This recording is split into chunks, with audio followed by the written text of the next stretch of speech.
Do you think this guy overreacted to someone sitting on his car? Leave your thoughts in the comments below. Sometimes your ego defense leads to a lack of emotional control in a fight. This violent encounter teaches us the value of emotional control when arguments escalate into fights.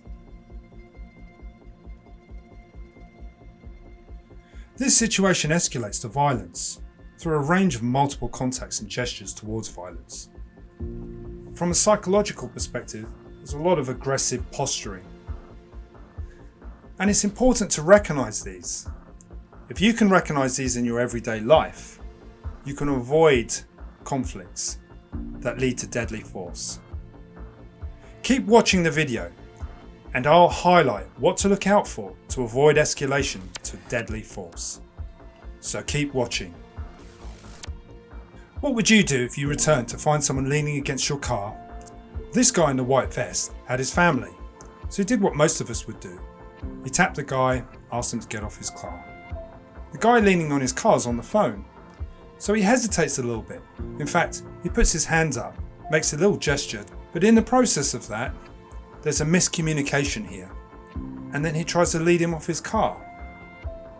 Now, does this escalate the conflict? Many of you would say touching the guy's arm and asking him to get off your car, or trying to lead him off your car, is a step too far. It's physical contact. For many people will be crossing the line. But either way, the guy on the phone overreacts by trying to get his hand free, by swinging it free.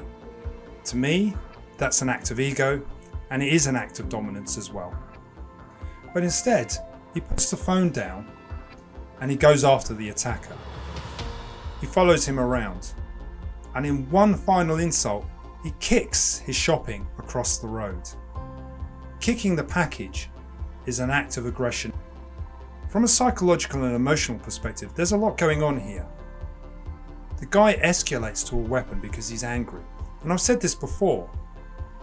If someone is angry, or they want to inflict harm, or they don't feel that they'll win a fight, they'll escalate to a weapon.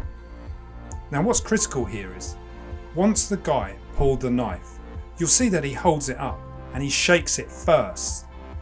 So he shows his victim the knife as he's running around to attack him. That's significant because that shows an element of rage. It shows an element of anger. So what are the takeaways? What are the lessons to be learned from this? In your own self-defense, it's important to be aware of the escalation markers. If you're having a verbal conflict with someone and you're noticing a change in behaviours, actions, touches, grabs, pushes, and it's slowly escalating, it's important to take note of this. And it's easily done. Most of the time when you're in the middle of an argument, you get distracted by the argument. But lots of things can change and happen around you and suck you literally into a fight that you, frankly, won't intend it. Sometimes people gesture subconsciously. They don't consciously plan to do it. But these signals can be taken as threat.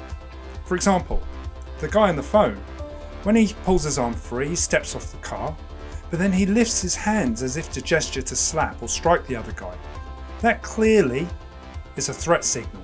It's an escalation.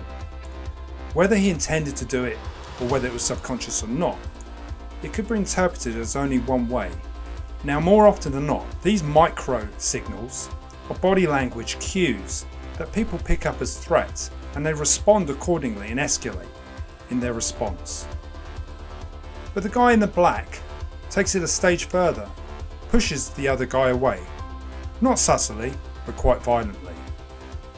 Most of the time people push to make space, to defend their personal space. But in this case, it looked like he was lashing out, pushing the guy because he was angry, and not necessarily because he was trying to establish personal space to defend himself. Pushing the guy was unnecessary, but that wasn't what instigated the attack. What instigated the attack was the build-up. There are many issues to this. Ego defense is one of them. The public arena itself casts a different light on an event. We have to manage our impressions in public, especially in front of our friends and family. So developing what I call psychological fitness is important. Having a good sound mind is just as important as a good sound body. Ego defense is a very simple psychological term. It's something that everybody has, and we do it on a normal everyday basis. Except in street fights, it becomes more extreme. In a confrontation with a stranger, for some people, ego defense becomes much more of a process towards fighting. They defend their ego physically. So always avoid arguing with strangers, because you really don't know their capability or what they're willing to do. Thanks for watching.